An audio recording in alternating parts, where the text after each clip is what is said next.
was the most broken part was everything around women's hormone health. And when we were studying everything from breast cancer to dementia to anxiety, it always seemed like women were struggling more. And so when you look at the unique genetics of how hormones are made, metabolized, and cleared, very, very different in a female form than a male form. There's this scary word of the BRCA gene. How many women have heard of the BRCA gene? BRCA. Known thing. There was the Angelina Jolie effect where Angelina Jolie is told, you have the BRCA gene, go cut your breasts off, but option number one. And she did that. And not many men cutting their testicles off. So it's a very different way of approaching things, but it's profitable, right? So it gets done. So this is what Angelina Jolie was told, without ever asking, what does the BRCA gene do? Why do you think that this causes cancer? Is there like a switch that gets turned on? What does it do? And so this is the difference between genetics. Genetics is studying things in a disease setting, which is what all healthcare is. Well, our sick care system is, let's study sick people and let's use these genes with sick people to understand what's going on with the sickness, and maybe we can make a drug. Versus functional genomics, which is, why did they get sick? Just like healthcare is diagnose and prescribe, doctors diagnose and prescribe, and functional medicine is why. What did you do wrong, right? So genetics is BRCA gene, go cut your breasts off. Functional genomics is, if we look at your hormone cascade in top of your habits, environment, nutrition, lifestyle, and combine them, now we have a total net story for who you are with your habit load on top of your genetic capacity to process those habits. So what is an actual clear story to breast cancer that does include the BRCA gene? The BRCA gene doesn't cause cancer. It's a tumor suppressor. So God forbid any woman here gets breast cancer, or any man, by the way, gets prostate or testicular cancer. This is the gene that will go start to suppress and kill the tumor. It's a repair tool. You need it. But if the gene isn't working so well, a certain version, it's not doing its job. So you're less likely to survive the cancer. But nowhere in there did we determine where it came from. So some women, through a gene pathway called CYP19A1, make too much estrogen, referred to as estrogen dominant, a term you maybe have heard. You can determine this again in a child before they start making choices that might hurt them. CYP19A1 takes your testosterone, aromatizes it into estrogen. Step one, right? Some women do that a little too well, so sometimes a good gene can be bad. Too much estrogen, bucket is full. Now, after making that, still not a problem.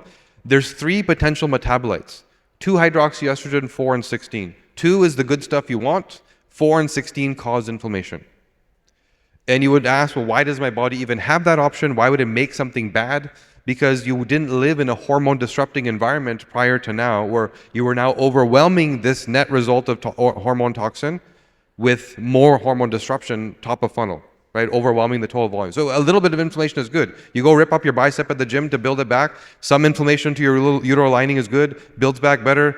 You can implant that embryo and get pregnant. A little bit is good. Too much is bad.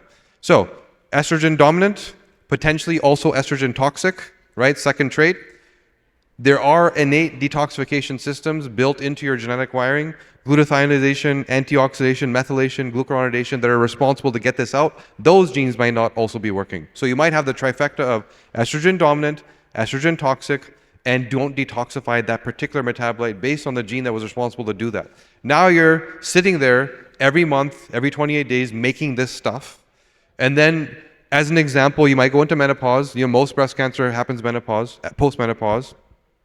No more period, primary path of removal, still making it, not escaping, not going, and your body starts to think, okay, this stuff is so dangerous, I want to keep it away from my heart, my liver, my kidney, my organs. Let's go put it in a safe pocket, and it puts it into your fat. And where do women have fat? Here and here, right? And so you have this monthly deposit of toxic estrogen being deposited into your breast tissue with other cellular structure like milk ducts and glands that were not designed to ever come in contact with the chronic load of toxin. So now there's a degradation of cellular structure, compromised integrity, cancerous tumor formation, and after all this was said and done, BRCA was supposed to do something. But it wasn't the starting point. But if you start at a woman that has breast cancer and you're only studying who didn't survive, you look at this gene trait because you're trying to make a drug. If you're trying to be functional about it, you can look at the cascade and starting from how did you make it, what quality was it, how did you detoxify it, then you start to say, that's the woman who has to be very careful with her bioidentical hormone replacement therapy. Why do we have this debate? Do hormones cause cancer or not? And why does one group say absolutely not? And one says, I got cancer 2 years later, and so did my friend. I didn't change anything else. And this debate exists in everything because we're not the same. So if you add estradiol, top of funnel, in a pathway that makes a lot of this 4-hydroxyestrogen, there's a gene called CYP1B1. How many women have heard of the CYP1B1 gene? One person minus those two said yes to this. Why aren't you told? If I know this, every pharmaceutical company knows this, right? Why aren't you told? Because this is how you prevent. This is not how you treat.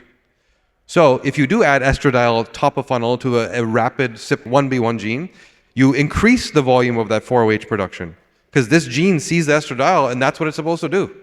And so now you can predict what you're going to do. If you add on top of this funnel, birth control pill, there's the warning on the box, may cause a stroke, may cause many things, including ovarian cancer, right?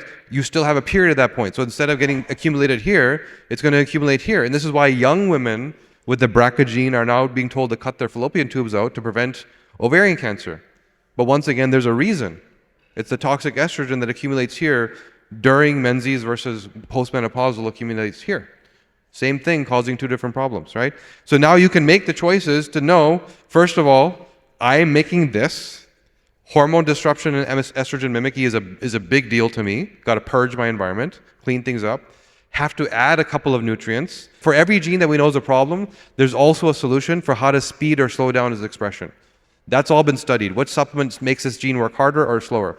And so you can take, for example, DIM, which slows this gene down. You can add sulforaphane, which specifically targets toxic estrogen. You can drink some hydrogen, which also pulls toxic estrogen out of your body. So you can start to now focus on the right priorities and habits as opposed to a bucket full of pills, hoping that you did something right, because that's what an influencer said, right? And so everybody has their unique story. And so when you listen to that person online, the thing they're saying is probably will work for them, which is why they're speaking so loudly about it. But that might not be your story, right? And that might not be your priority. And this is why I'm saying everything here is good. I do all this stuff. I'm saying step one before doing all this stuff is who are you and what do you actually need to do?